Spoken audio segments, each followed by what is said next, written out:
L'exercice que nous allons résoudre ici est un exercice qui permet de reprendre tout ce qui est important concernant les équations de cercle et les équations de la droite tangente au cercle passant par un point donné. Nous avons ici un point A et un point B dont on nous donne la position. On nous dit que le cercle a son centre qui est au milieu du segment AB et le cercle doit passer par un point, le point C, qui se trouve à la position 2, 7. On nous demande de représenter la situation et puis de répondre à un certain nombre de questions. On va commencer par représenter la situation. Le point A, moins 3, 2, se trouve ici. Le point B, 1, moins 4, se trouve ici. On nous dit que le centre du cercle, c'est le milieu du segment AB. Alors ici, je vais le faire à la main. C'est pas très bien fait. Le milieu du segment AB, il se trouve ici quelque part. Évidemment, je ne vais pas pouvoir me fier au dessin pour trouver la position exacte du centre du cercle. Il va falloir que je le calcule. Donc, c'est la première chose qu'il va falloir faire. On va calculer la position du centre du cercle. Alors, pour une fois, le centre du cercle ne s'appellera pas C, puisque C est déjà utilisé pour notifier un autre point, le point 2, 7. Le point 2, 7, il se trouve ici. C'est pas du tout le centre du cercle. C n'est pas le centre du cercle. Méfiez-vous des lettres qu'on utilise d'habitude. Ici, le centre du cercle, on va l'appeler M par exemple. M comme milieu. Alors, il est au milieu du segment AB dont on connaît les extrémités. Alors, tu as vu dans le cours que pour trouver les coordonnées du milieu d'un segment dont on connaît les extrémités, eh bien, il faut faire la moyenne des coordonnées en X et la moyenne des coordonnées en Y, donc la somme divisée par 2, pour avoir le milieu du segment AB. Donc c'est ce qu'on va faire ici. On va faire la somme des X du point A et du point B divisé par 2 et la somme des Y du point A et du point B divisé par 2. Ça nous donne moins 3 plus 1, ça fait moins 2 divisé par 2, moins 1. 2 plus moins 4, ça fait moins 2 divisé par 2, ça fait moins 1. Donc le point M, c'est le point moins 1, moins 1. C'est bien ce qu'on avait plus ou moins l'intuition en voyant le dessin, mais là, on en a la confirmation par un calcul, il n'y a aucun doute. Le centre du cercle, c'est bien le point M. Donc, j'ai maintenant le centre du cercle, c'est le point moins 1, que j'ai appelé M. On me dit que le cercle doit passer par le point C, qui est le point de coordonnées 2, 7. Donc, je sais que le cercle, en fait, il va avoir un rayon égal à la distance séparant le centre que je viens de trouver et le point C, puisque C doit appartenir au cercle. Donc, ceci doit être le rayon du cercle. Donc, je vais pouvoir le dessiner. Si je prenais un compas, j'ouvre mon compas avec l'ouverture du rayon que je viens de déterminer. Je mets la pointe sèche sur le M et je tourne. Alors, j'ai donc maintenant le centre du cercle. C'est le point moins 1, moins 1. Je sais que le rayon, c'est la distance entre M et C. Je peux, puisqu'on me le demande, trouver l'équation du cercle, mais pour le moment, ce sera une équation partielle parce que je ne connais pas encore la valeur du rayon. On va quand même le faire. L'équation partielle du cercle, on sait que le moule pour une équation de cercle ressemble à ceci. X moins le x du centre, moins 1, au carré, plus y moins le y du centre, au carré, est égal au rayon au carré. Je ne connais pas encore le rayon, donc pour le moment, je ne sais rien mettre. Ça me donne x plus 1 au carré, plus y plus 1 au carré, est égal à r au carré. Je ne connais donc toujours pas la valeur du rayon. Alors, j'ai deux façons pour le calculer. Soit je vais me dire que c'est la distance entre M et C, et ça, on peut le calculer grâce à la formule qu'on a déjà vue avant, hein. Donc, je ne la remets pas ici. Soit on peut faire comme avec les droites, en fait. on prend l'équation partielle et on se dit, mais je connais un point du cercle. Ici, c'est le point 2, 7. Et donc, s'il appartient au cercle, c'est qu'il vérifie l'équation de ce cercle. Donc, je vais pouvoir, à la place du x, mettre un 2 et à la place du y, mettre un 7. Je vais voir ce que ça donne.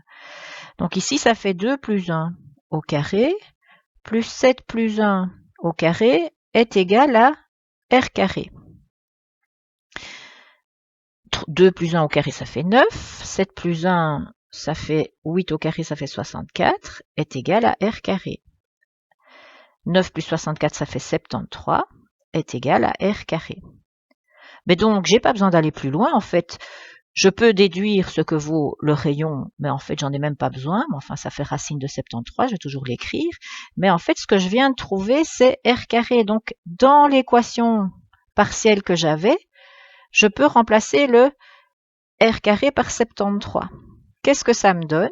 Ben, le cercle a pour équation x plus 1 au carré plus y plus 1 au carré égale 73. Voilà l'équation du cercle qui passe par le milieu du segment AB qui nous avait été donné et qui passe par le point C qui a comme coordonnées 2 et 7. J'ai donc l'équation du cercle. Et avec cette équation du cercle, on me demande de voir si le point 7-4 appartient au cercle. Alors, je peux évidemment regarder sur le dessin. J'ai l'impression que oui, mais il me faudrait une preuve par calcul. C'est facile de savoir si un point dont on m'a donné les coordonnées appartient à un cercle dont je connais l'équation. Il appartiendra au cercle si ces coordonnées vérifient l'équation. Donc, on va remplacer dans l'équation du cercle le x par 7 et le y par moins 4. Et on va se demander si ça donne 73. Si c'est le cas, c'est qu'il est sur le cercle. Si c'est pas le cas, c'est qu'il n'est pas sur le cercle. J'ai l'impression sur le dessin que c'est le cas, mais je dois me méfier de mon dessin, je dois avoir la preuve par calcul. Alors allons-y, 7 plus 1, 8 au carré, 64. Moins 4 plus 1, moins 3 au carré, 9.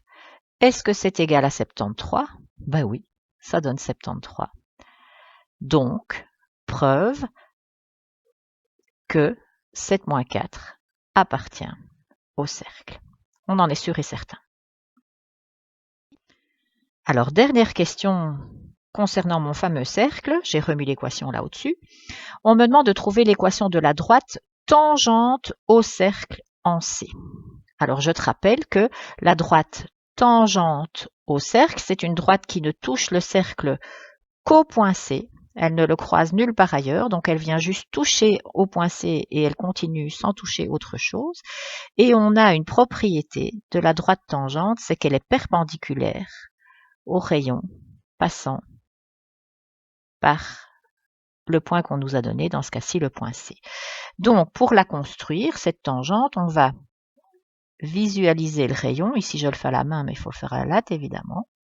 Et puis on va prendre son équerre et aller placer une droite perpendiculaire au rayon et qui passe par le point C.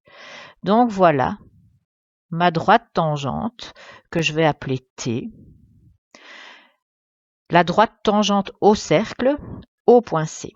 Alors évidemment, la dessiner c'est bien, c'est plus ou moins juste, mais on voudrait son équation.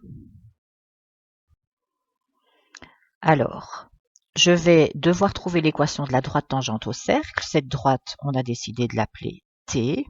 Je vais la mettre en vert. Hein. T. C'est la droite qui est là sur le dessin. On voit que la droite T est perpendiculaire au rayon MC et passe par le point C. Donc ça va nous suffire pour déterminer son équation. Premièrement, on va déterminer la pente du rayon MC. La pente du rayon MC vaut delta Y sur delta X, rappelez-vous. Trouver la pente d'une droite dont on connaît 2 points, c'est comme ça qu'il faut faire. Le point C est à la position 2, 7 et le point M est à la position moins 1, moins 1. Donc si je dois faire la différence des Y, ça fait 7 moins moins 1. La différence des X, ça fait 2 moins moins 1. ça fait 7 plus 1, 8, sur 2 plus 1, ça fait 3, 8 tiers. J'en déduis que la pente de la tangente, puisqu'elles sont perpendiculaires, est égale à moins 3 huitièmes. Je peux donc écrire l'équation partielle de la tangente, qui est y égale moins 3 huitièmes fois x, la pente que je viens de trouver, plus p. Il me reste à trouver l'ordonnée à l'origine de cette droite, et pour ça, je dois utiliser un point connu. Le seul point connu que j'ai pour cette droite tangente, regardez le dessin, c'est bien visible, c'est le point C. C'est le seul point que je connais sur la droite. Donc, puisque le point C de 7 appartient à la droite T, je peux remplacer ces coordonnées, je peux remplacer le x et le y par ces coordonnées et je sais que l'équation doit être vérifiée. Ça me donne que 7 doit être égal à moins 3 huitièmes fois 2 plus p. 7 doit être égal à moins 3 quarts. Quand je simplifie, moins 3 huitièmes, le 2 et le 8 se simplifient, il reste 4 en dessous, moins 3 quarts. 7 plus 3 quarts est donc égal à p. Quand je mets tout au même dénominateur en quarts, ça fait 28 quarts plus 3 quarts qui me donne p. Et donc p vaut 31 quarts. Conclusion, c'est fini. L'équation de la droite tangente au cercle au point C, c'est y égale moins 3 huitièmes fois x plus 31 quarts. Et voilà, c'est terminé.